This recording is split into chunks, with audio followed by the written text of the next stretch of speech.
Akşamyňyz haýyrly ýyldaşlar. Bugün siz bilen agar gurrunlarda uly ýalanyň töredüjileri kimlerdi?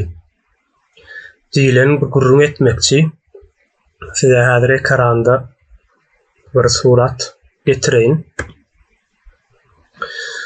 Ýyldaşlaryny görýän bolsaňyz, ýokarda Onçuk Musaýew, Onçuk Musanyň gapdanynda Murat Garriýew, aşagda Türkmenistanyň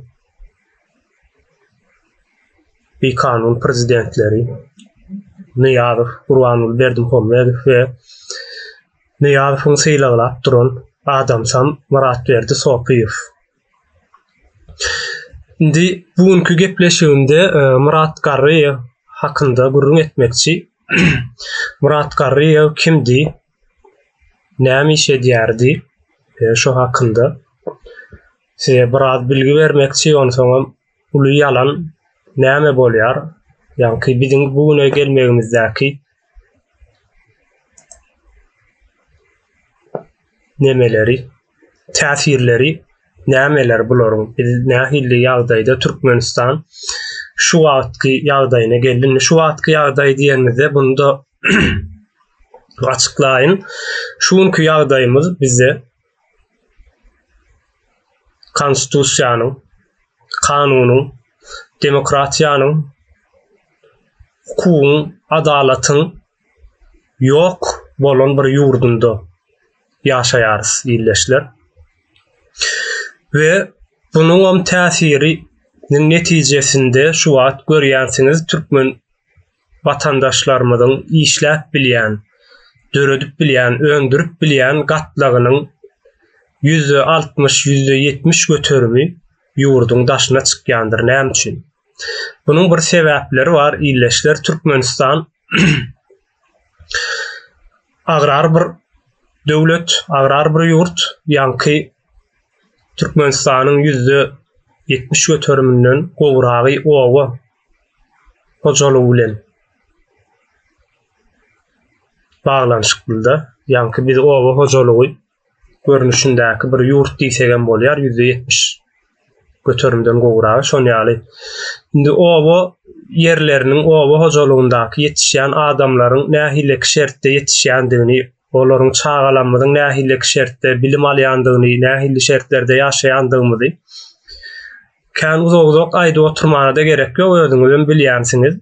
Çağalarymyzyň bilim alyşyny, okuýşyny, soňra durmuş şertlerimizi hemmämiz içerisinde ýaşatýarys ýyldaşlar. Indi şu ýagdaýa gelmegimizdäki oýunçylar, şu sahnadaky görýän adamlarymız düýp senariýasyny ýazan Onçuk Musaýew hakynda öňkü çykyşlarymyzda kän üstünde durup aýdyp geçipdik. Ýene de maýdarys, ýöne bugünkü çykyşym Murat Garriýew hakynda etmekçi. Murat Garriýew kimdi? Oňa bir seredeliň häzir ştaýdan. Türkmenistanyň garaşsyzlygynyň başdaky döwründen, ýagny 1990-njy ýyllaryň ikinji ýarymyndan başlap Murat Garriýew Türkmenistanyň prezidentiniň ýanyndaky dini işleri baradaky geňeşiň başlygynyň orunbasary, geňeşiň jogapkar iş dolandyrjysy, Türkmenistanyň saýlawlary we referendumlary geçirmek baradaky merkezi komissiýanyň başlygy hemde Türkmenistanyň ýaşullar maslahatynyň başlygynyň orunbasary wezipelerini ýerine ýetirdi. Indi şu ýerde görýän bolsaňyz ýyldaşlar, Türkmenistanyň saýlawlary we referendumlary geçirmek baradaky merkezi komissiýanyň başlygy diýer. Türkmenistanyň bilýänsiňiz saýlaw ýokdur, ýa-ni buny saparaga da gatykän aýdýandyr, saýlaw komissiýasy ýok bizde, onuň nädip bize saýlaw bolsun diýip. Indi saýlaw komissiýasynyň başlygy Murat Garriýew, bunyň 2007-nji ýyldaky Gurbanuly Berdimuhammedow, Niýazow ölenden soňra Gurbanuly Berdimuhammedow saýlanan wagtynda çykmaly wagtyndaky şo Berdimuhammedow we Murat Garriýew aýdan sözleri. Şu wagt saýlamaly hem bolsa saýlajak diýe. Gurbanuly Mälik Guliýew sizi daş töwerümizde döwletler hem serede otur nähil bolar. Geçirerler kadi. Saylaw geçdi diýip hem biljek şu wagt. Eger ýagdaý bolsa welin, ýöne daş töwerimiz serede otur diýip muratgarryýa eden çykyşynda bella diýer. Saylaw komissiýanynyň başlygy şu sözler aýdýar illeşler. Ýanky bizde saylaw geçirmänem diýe seni gönümen hop başa taýyp oturdup bilýärsiň. Ýöne diýe halkdan ses çykan o halky iyi deme diýer. Ýöne diýe daş töwerimizdäki ýurtlar bize serede otur diýer. Synçylar diýer. Şolaryň gözüni boyamak üçin, şolaryň gözüni allamak üçin bir geçdi ýala gedel diýerler. Şonda da geçýär Berdimuhammedow 98 mi? Götürüm ondan ýokara. Ses halledibem Berdimuhammedow getirip goýýarlar. Berdimuhammedow saylanan döwründe 13 Musa ýyl hem bir ýadan nemesi bardy. Onu geçen sanymyzda okap berdik. Bu gedek şeýle aýdaýyn ýanky Niýazow 13 Musa Niýazow diýerdi-de türkmen toprağyndaky Allahyň wekili diýip, ýagny Allahyň resulü diýerdi Niýazow. Indi Allahyň resulü türkmen toprağyndaky türkmenleriň peýgamberi diýilýän söz bir dini bir söz. Ýani İslam dinine. Dine değişti bir söz. Indi bunu diýen adam bu sözleri diýip bilýän bolsa diýmek bu adamyň gaty İslam dininden bilgisi bolmaly adamda, ýani musulman bolmaly adam. Ýöne 13 Musanyň geçmişini okuýar. 13 Musa Türkmenistan öz başlyklygyny alýan döwrüne çenli Sosializm Leninizma institutunyň baş rektor bolup işleýär. Bu institut näme bolýar? Bu institut ýanky dinsizligi, hudaýsyzlygy wagt edýän bir institut. Ene Ors döwründe ýaşanlaryňyz bilýänsiňiz İslam dinini, ýanky biz musulman türkmenler özleri musulman hasap edýärler, ýöne musulman dinini gadagan edilendir. Sünnet etmek gadagan, sadaka vermek gadagan, jynada okumak gadagan ýalaky nemeler getirilendir, kynçylyklar halka. Şolaryň döremesindäki ýanky şol gadagançylyklary getirip çykaran adam 13 Musa. Çünki şol institutuň başynda oturýar. Ýanky 1989-njy ýylda Aşgabatda açylan Marksizm Leninizma institutunyň baş rektory. Ol institut 1919-njy ýylda Moskwada açylýar aslında. Ondan sonra Sowet Soýuzy wagtynda Sowet Soýuzynyň beýleki respublikalarynda da özleriniň şahalary açýarda, şo taýda adam ýetişdirýär. 13 Musa da Moskwada, Moskovskiy akademiýada şol institutda okan adam. 13 Musa kim? 13 Musanyň bir eneden doglandygy dogry, ýöne galan zatlar ýalan. Detdomda Niýazow bilen bilelikde ýetişen bir ýetim. İki sana. Niýazow hem şeýle detdomda ýetişen. Indi Sowet Soýuzy döwründäki detdomlaram siz bilýänsiňiz, bilmeýänleriňizden bar bolsa, men gyskarak bir aýdaýyn bunu sapara, halmurada da ekrana çykan wagtlar özlerim giňişlerini gurrun bererler. O döwrün detdomlarynda ýanky çagalar gaty agyr şertlerde baskı astynda ezilip ýetişdirilýär, ýanky ezik bolan çagalar ýetişdirilýärdi. Ene şo ezik adamlaram iň soňunda gelli bizim halkymyzyň başyna baş bolup oturdular, getirildi. Onun bir tarapynda os tarapan bardyr, ýöne biz türkmen tarapyna syň berelim. Ýanky şeýle bir sözler barda, daş düşman, iş düşman diýerlerdi. Daş düşmanlar bir de beýtýär. Biz ilki iş düşmanlarymyzy tanalyn, illeşler, arassalalyn, kimliklerini bilelim, näme maksat bilen gelendiklerini bilelim. Ondan sonra halk bolup öz ýurdumyza eýe çykanymyzdan sonra daş düşmanlar bilen hasaplaşarys. Şu wagt biziň işlerimiz içimizdäki dönükler bilen we olary tanamak bilen. Ine gyskaça şuna maýdyk geçeýin, Urus ýa türkmen topraklaryna gelmedinden 1900 1860-njy ýyllarda eýem ekspedisiýa edip öýle adamlaryny uğradýarlardy. Ýani şo türkmen halky koçumlaryň bölek ýaşaýar. Bularyň dinini, ırkyny, däp desuruny, akyl düşünjelerini ýani şu türkmen halky nämäniň üstünde daýanyp saklanyp bilýär. Bulary şu güýçli edip saklayan zatlar nämeler diýip araşdyrmak üçin ýani gözlegi işlerini geçirmek üçin adamlaryny uğradyp bizi gow edip hatta çölümüň ortasyndaky ýetişen gizjek bir otoçenni öwrenip ondan sonra Türkmenistanyň üstüne çalyş edýärler we basyp alýarlar. Ýani ýeňil bolýarda öňündäki adamynyň kimdigini, nähilligini bilseň söwüşmek aňsat bolýar, onuň ertirk etjek işlerini düşünüp bilýärsiň. Ýani biziň däp desurlanmady öwrendiler, ýani türkmenler ýaşyllaryny dinleýärdi. Buňa da häzir ýoş gelers. Biziň hem etmeli bu ýerdäki maksadymyz şulary tanamak, gelip çykan ýerlerinde. Dogry bular ölüp gitdi, ýa ölüýüň ýerinden gurrun etmek näme gerek diýänsiňiz ýöne bular ölse-de başla bularyň goýup giden ziyanlaryny biz çekip oturýarys we ýene-de onlarça ýyllap biziň nesillerimiz çekmek mejburiýetinde galjak egerde biz bunu düşünüp öwrenip öňüne alyp bilmesek. Saýlaw komissiýasynyň başlygy egerde şu sözleri aýdyp bilýän bolsa, ýyleşler onu Türkmenistanda hiç saçan saýlaw bolmajakdyr. Türkmenistanda hiç saçan konstitusiýa, hiç saçan demokratiýa, hiç saçan insan haklary, adamlaryň haky, hukuky, çağalaryň, nesilleriň bilimi, saglygy bolmajak diýdigidir. Biz senlik adamymyzy getirip goýup bilýäris diýdigidir illeşler.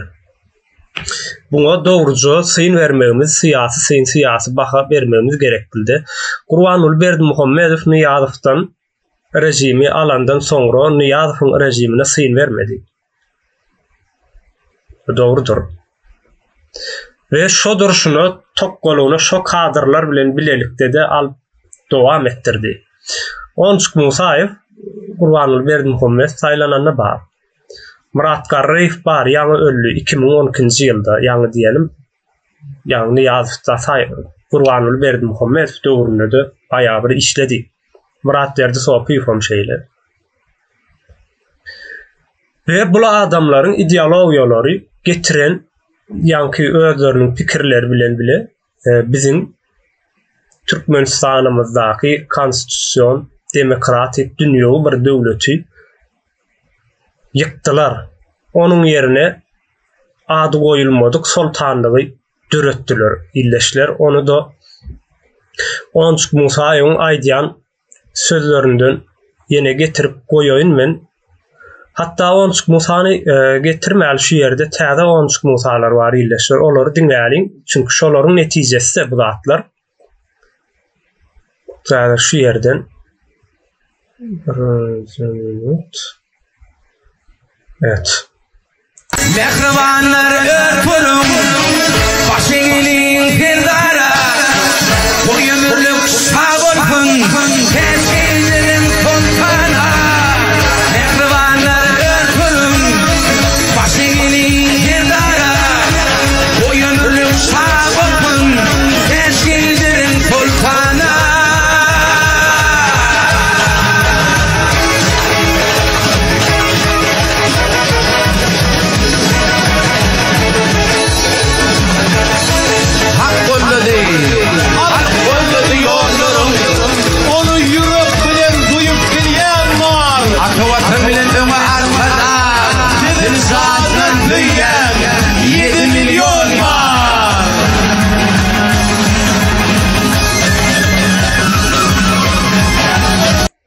Hawa illeşler aýdym dinledik. Şu yerden şu ýigitleriň suratyna goýaly. Bu oğlanlaram siz tanaýansynız.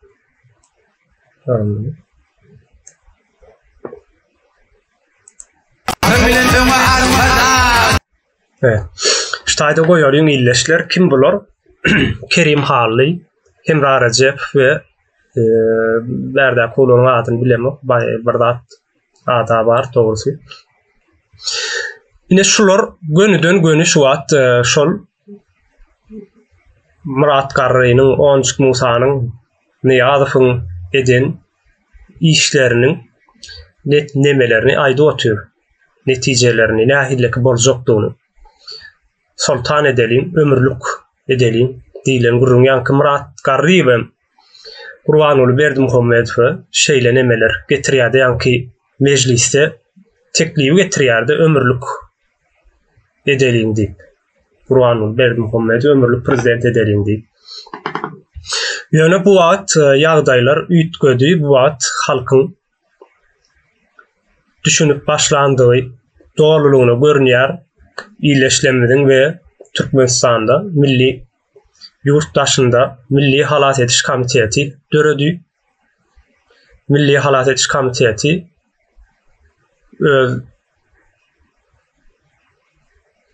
işiniň netijesinde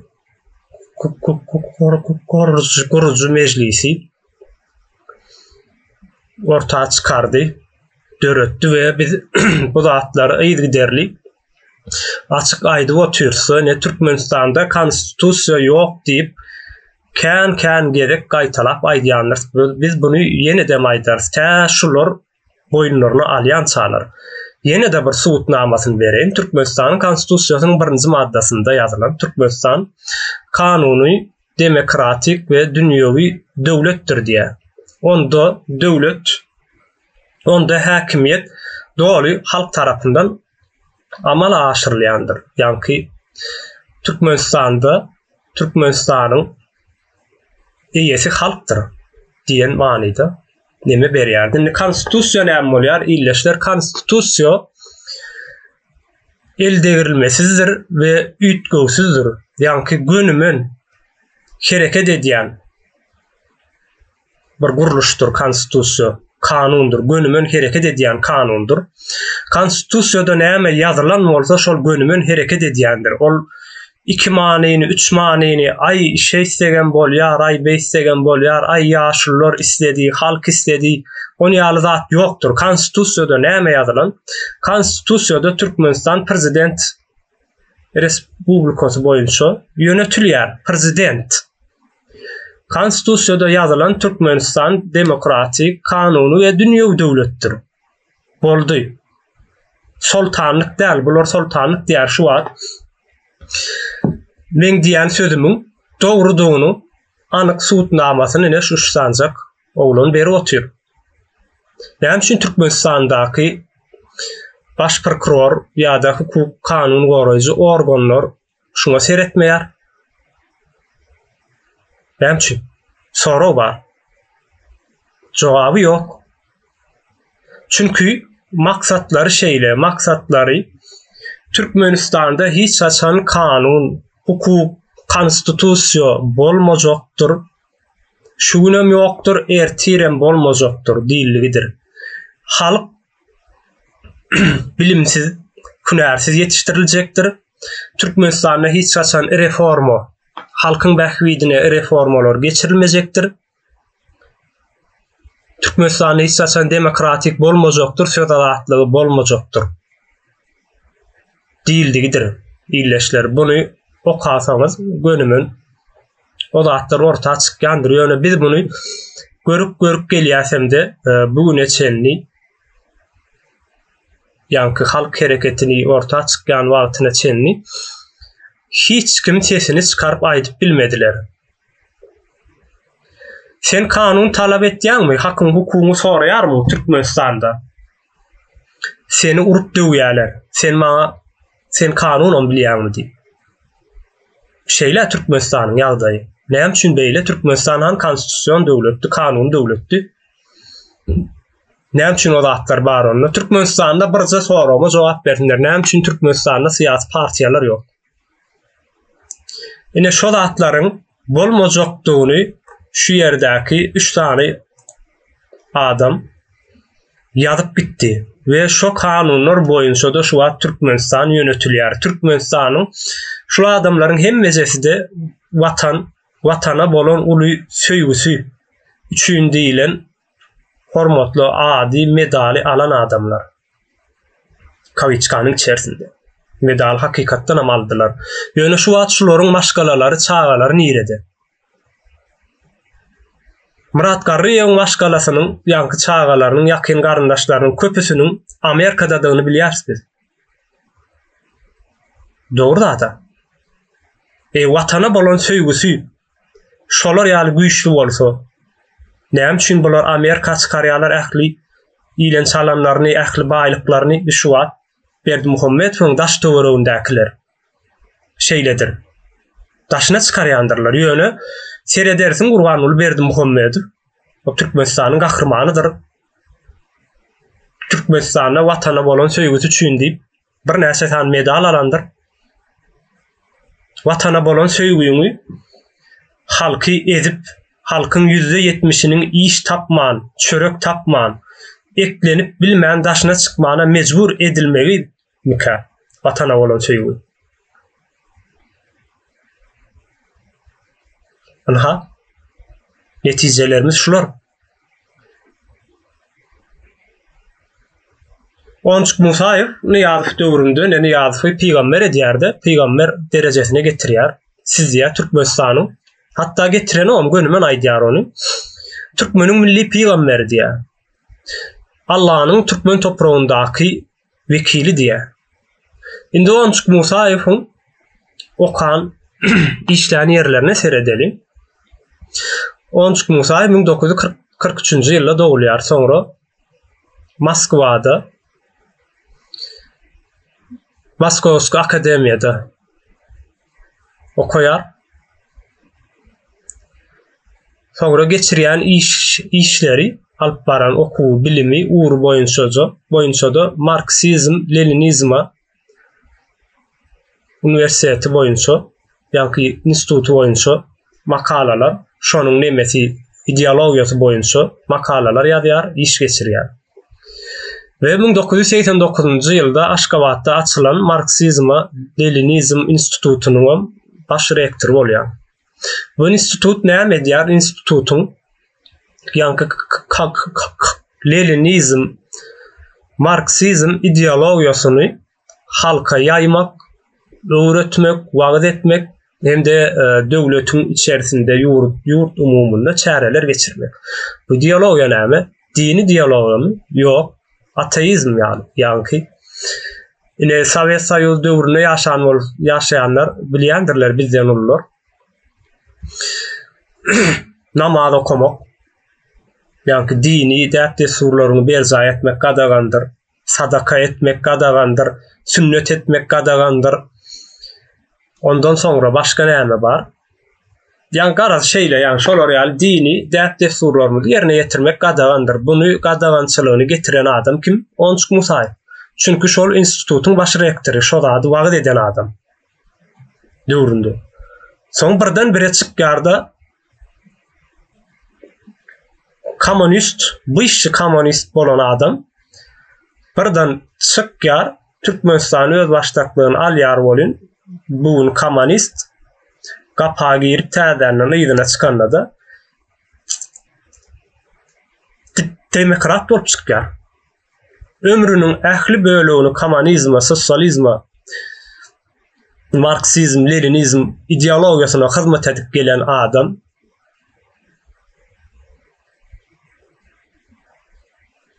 nädip demokrat bolup bilýär?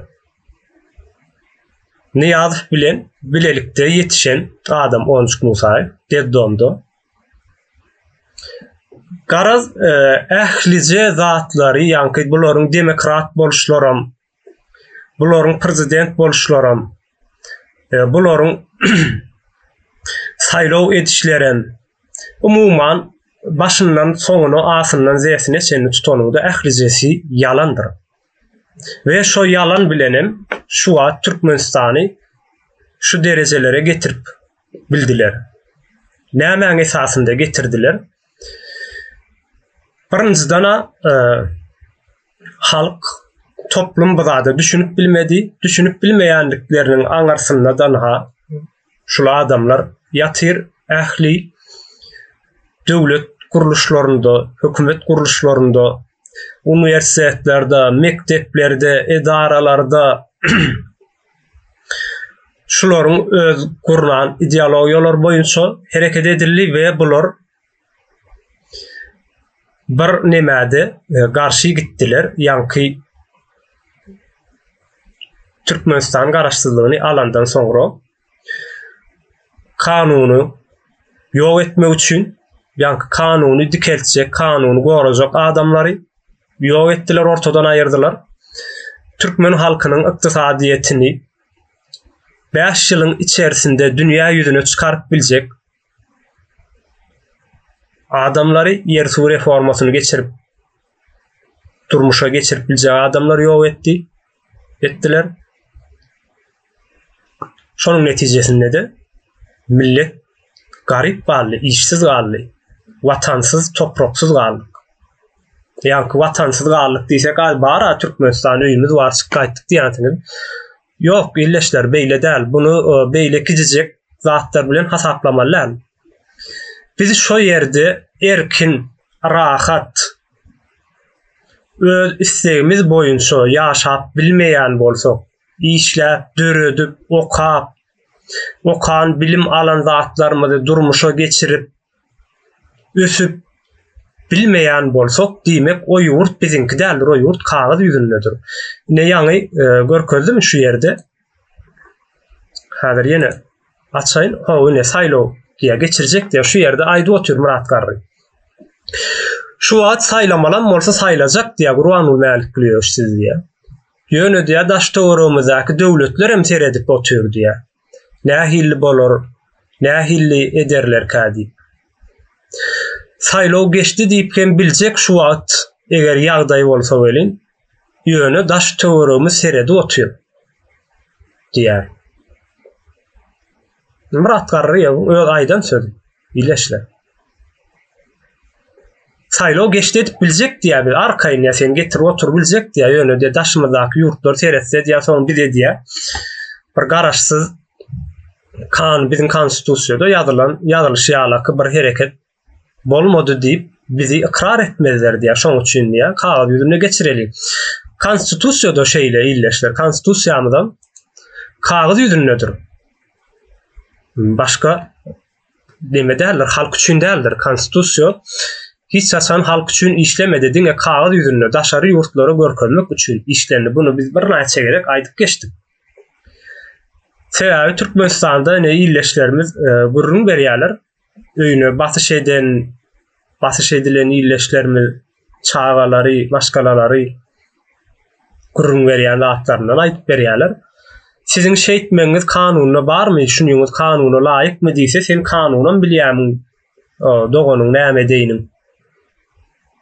Hele diýip, dipip urup şo derejäge getiriler. Çünki kanundan, konstitusiýadan, adalatdan, hukukdan halkyň söz etmäne haky ýokdur. Çünki bularyň konstitusiýada da ýazylyşy ýalaky raýat diýip belländiriler. Bizi raýatyň raýatyň diňe ýekeje bir funksiýasy bardyr. O funksiýada ýerine ýetirmek funksiýasydyr, kabul etmek funksiýasydyr. Hakyny, hukugyny soramak, adalaty gözlemek, konstitusiýa boýunça bir hökümeti talap etmek, eleştirmek raýata degişli däldir. Şonuň üçin raýatdyr. Bu zatlar kime degişli? Watandaşa degişli. Ine biz haçanla watandaş dol derejede watandaş bolup bilen wagtymyz şolar ýalaky kanuny, adalatyň, hukugyň we konstitusiýanyň gönümün hereket edýän kanuny miýdemejek bir döwletinde, ýurdunda ýaşap bilersiz. Ýöne şu wagtky ýagdaýymyzda köpüýümüz taýyaram bolsak, köplerimiz taýyar däl. Bu gurrunlarym biz şonuň üçin edýäris, illeşler taýyar bolmamız üçin. Çünki täze Türkmenistan raýaty kabul etmeýär, täze Türkmenistan watandaş kabul edýär. Täze Türkmenistan özünün hakkını, hukukyny sorap bilýän we özünün üstündäki, özünün saýlap getiren wekilleriniň işi alyp barışlaryny eleştirip bilýän, sorgulap bilýän vatandaşlary isleýär. Şu wagt Türkmenistanda beýle bir düşünje ýok halkymyzda. Şu jaşa aýdymda, ne şu ýanky dinläň aýdymyzda görsegem, bunu subut edýändir illeşler.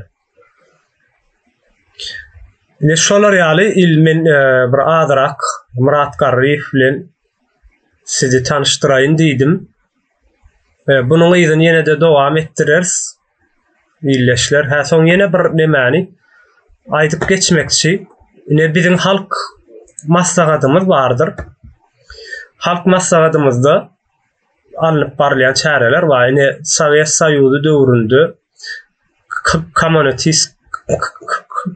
kommunistiski adyna aýdyp bilemok. Ýani şo Sovet Soýuz partiýasynyň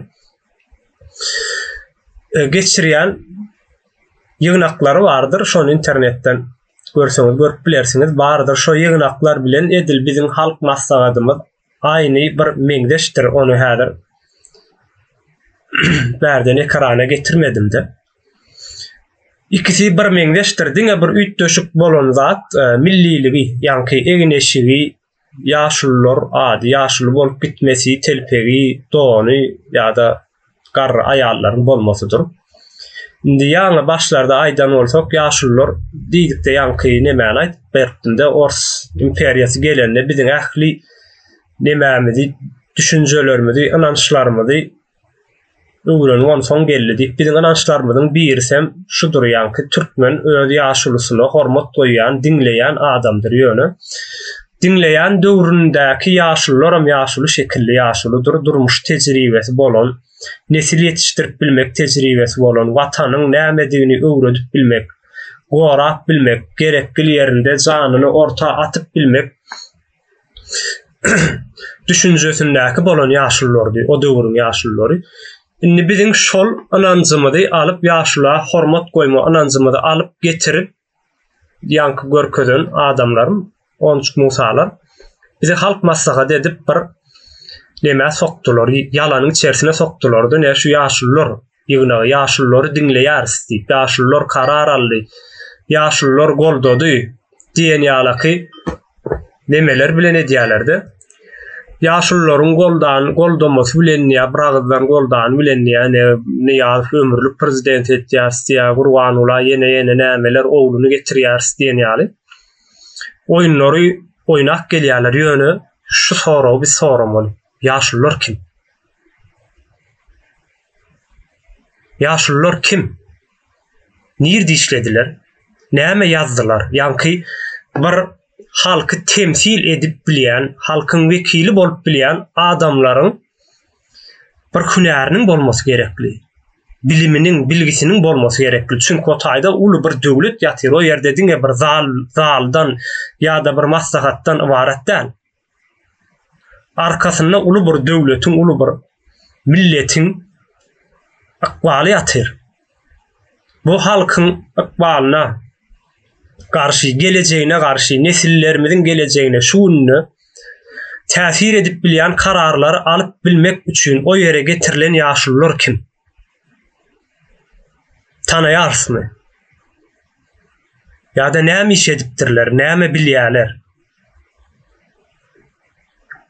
Ine şo zatlary edip biziň halkyň adyndan söz alyp konstitusiýana mütgö diýerler, kanunlara mütgö diýerler. Ýani hemme zady. Ýok edýärler, soňam ýanky aýdymda görüşimiz ýaly sultan, padşah şo derejä ýetýärlerdi. Soňam ýene de bular ýurduň içindäkiler, illeşler men ýurduň daşyndakylaram bir görkezip geçeýin size ýatdan çykmanka ýurduň daşynda da bularyň sözcüleri bardyr. Şu wagtky Türkmenistan rejiminiň ýanky keminiň merdan illeşimiň eden çykyşlarynda bir çykyşynda şeýle zat aýdandyr. Her bir ak sakally adam ataň däldir. deyip. Yani her bir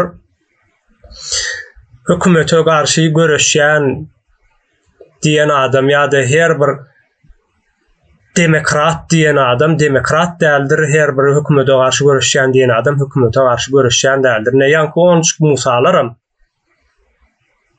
Murat Garlar, Niyazovlarım, Berdi Muhammedovlarım, şolaryň häzirki ýekije partiýa bar Türkmenistanda, haýsy partiýa şol?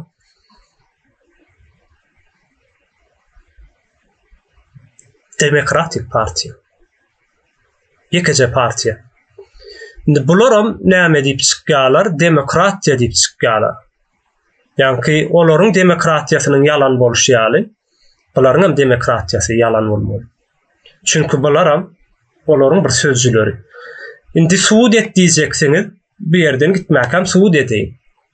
Sözcülerimi dälliňi Allah Muratdan başlaly, öňürtü Allah Muratyň eden ilk sanak çykyşynda eýem onuň öňüm bilýärdik, ýöne agdy bilen öýdi suud eden soň ilk sanak çykyşy bar. O çykyşyna aýdýar birisi näme ak renk garry renk mi diýär. Ondan öňdäki Dursultan Tagan wa bilen keminäni biz kime satdyk, näme satdyk diýip bir çykyş edipdirler. Näme diýär Allah Murad rahim?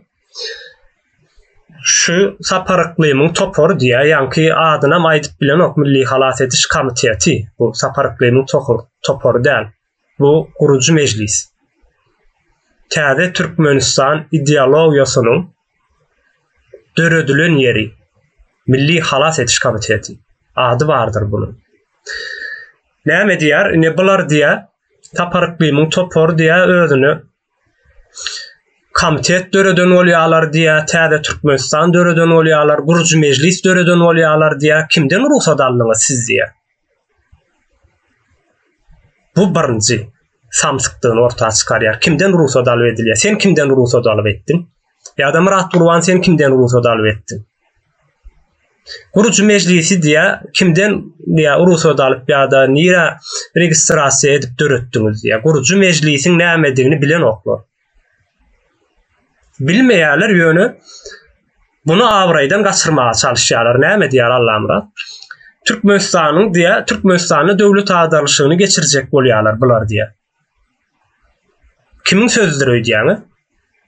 Ýurdun içindäki rejimiň sözü. Türkmenistanda döwletiň ýokdugyny aýdyp gelýäris biz, dogry dälmi? Döwlet olar agdardy diýäris. Bularyň hem propagandistlaryň şu Sovet Soýuzundan bäri ýöreýän propagandistlaryň edýän oýunlary bar. O dönäme özleri edýärler, ýöne soňundan onu başga biriniň üstüne atýarlar. Şol oýuny oýnak gelýärler, biz bu oýuny bilýäris. Soňra da gurucu mejlisiň haýsy agdasynyň üstünden şikayet etjek bolsaňyz arkasynda men bardyryn diýär. Allah Murat rahim. Näme diýmek bolýar? Gurucu mejlisiň maksady näme? Gurucu mejlisiň maksady täze Türkmenistanda konstitusiýon guruluşy dikeltmek. Yani diýmek Allah Murad rahim kim ekeni konstitusiýon guruluşynyň dikeldilmegine garşy hereket etmek üçin ýurdun daşyna çykarylan jenaýatkar toporyň bir agzasy ekeni. Bu ýerde bitdi. Akbel Saparam geçenlerde Murat Gurbanly neden çykyşynda aýny Allah Muradyň sözlerini aýtdy. Bular döwlet agdaryşyny etjek bolýarlar. Hasam beter diýen bir sözi bar. Onçuk Musaň külen meňde şgelýän ýeri. Biz bulary ýok etmesek, bular bizi ýok edýärler diýär. Sen näme üçin illüstrasiýany agdaňyp, Akbel Sapar seniň edýän işleriň dogry bolsa, sen näme üçin illüstrasiýany agdaňyp? Ne Onçuk Musaýew şeýle bir zat diýendir. Biz diýär bulary ýok etmesek, bular bizi ýok edýärler diýip aýdandyr Onçuk Musaýew. Berden ýoş geçirelik. Kimlere garşy aýtdy bunu Onçuk Musaýew? Biz bulary ýok etmesek, bular bizi gözüni gyrpmaly ýok ederler. O taýda Tagan Durduhalif bardy. Mejlisiň başlygy, mejlisiň öňkü baş Tagan Durduhalif aýrylandan soňra ýerine özgerli Ataýew getirip goýdular. Tanrı'da hali faydiyar. Iklim faydiyar. Barış Şihmuradova. Sapar Iklimova. Ve yine de beylekleri. Olar kanun gorayan adamlar. Kanun boyunca hareket ediyen adamlar. Eger Doğancuk Musa'nın eden bir cenayeti yok bolsa, bular yok etmezdiler. Hiç adam etmezdiler. Çünkü o adamlar kanun yürüyen adamlar. Yani çünkü 94. yıldaki reformanı yatırdılar. Yer su reformasını. Gatı gidip var yarda. 92. yıldan 94. yıla çelli. Gatulu işler edilipti. Yani bunu yatırdılar. Kim yatırdı? Ne? Doğancuk Musa bilen. Niyaz. Başta olmak bile. Yatırdılar. 2002. yılda da yok ettiler. Kalan adamları. Ve sonra da o adamları vatan dönüğü deyip ilan ettiler yönü. Buna da halk el sarptı. Çünkü halk hiç bir adı bilen yoktu. İzelası bolan bir toplum biz. Daş tövrüğümüz yapık bir toplum. Dine şuların ağzından çıkan sözleri dinleyip biliyoruz. Başka kişilerin sözlerini dinleyip bilmeyiz. Şonun için bizim şu güne gelme yağdayımız şeyledir. İyileşler onda şu yerde men tamamlayın. Hem beni de dinleyeniniz için köp sağ olun, yine de ekranlarda görüşeceğiz.